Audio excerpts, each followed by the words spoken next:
কাবিনটা তো অবশ্যই ভুয়া দেখেই তো নারী শিশু মামলাটা হয়েছে। আমি যদি কাবিনটা ভুয়া প্রেজেন্ট করে তার এগেনস্টে কিছু করতাম তাহলে তো সেই আইনি পদক্ষেপটা আগে নিয়ে তো আমার এগেনস্টে। আমি যেহেতু ভুয়া প্রমাণ পেয়েছি এবং প্রশাসন সেটা ভুয়া পেয়েছে দেখেই কিন্তু এই মামলার উদ্ভব হয়েছে, না হলে কিন্তু এই মামলাটা আসতো না। এই মামলাটার কারণটাই হয়েছে যে সে ভুয়া কাবিন দিয়ে আমার সাথে 4 বছর ধরে প্রতারণা করেছে এবং তার যখন ওই যে বাড়িটা আমি কোনোভাবেই দিলাম না, বাড়িটা দিয়ে দিলে কিন্তু আপনারা আমাকে আর দেখতেন না, আপনারা দেখতেন যে লায়লা মারা গেছে, লায়লার বাচ্চারা রাস্তায় পড়ে আছে। তো এই যখন বুঝে গেছে যে না সে আর দিবে না, তো তখনই সে চলে গেছে। তো 4টা বছর সে আমার সাথে প্রতারণা করে গেছে।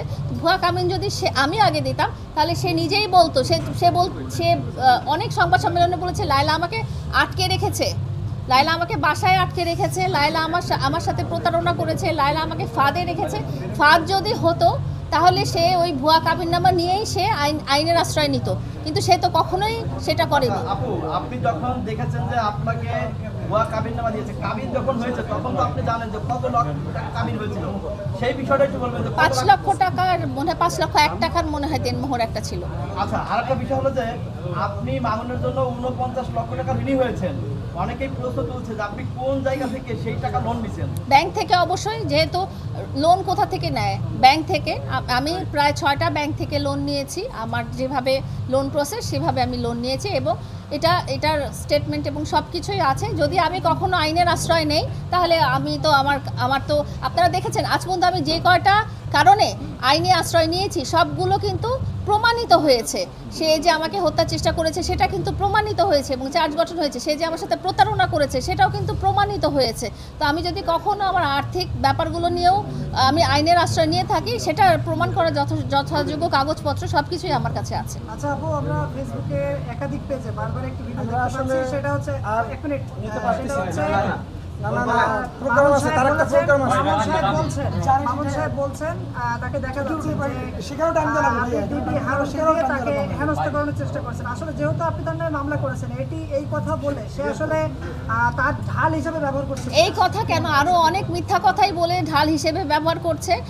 এই যে একজন বাহিনীর প্রধানের সাথে যে ব্যাপারটা, সেটা তো আমি নানা ইন্টারভিউতে ক্লিয়ার করেছি যে সে যেহেতু আমার পেজ ডিসেবল করে দিয়েছিল, সেই কারণেই কিন্তু আমার সাইবার ক্রাইম অফিসে যাওয়া হয়েছিল। তো এখন সেটাকে উনি যদি মনে করেন যে এই ইস্যুতে তাকে নিজেকে ভালো সাজানোর জন্য, আমাকে খারাপ সাজানোর জন্য সামাজিক যোগাযোগ মাধ্যমে ছড়িয়ে দেওয়া যায় এবং হয়তো সে রাজনৈতিক কোনো ব্যাপারও হয়তো করে ফেলতে পারে, তো এগুলো আসলে তার প্রতারণারই অংশ। আরেকটা প্রশ্ন করি, সেটা হলো যে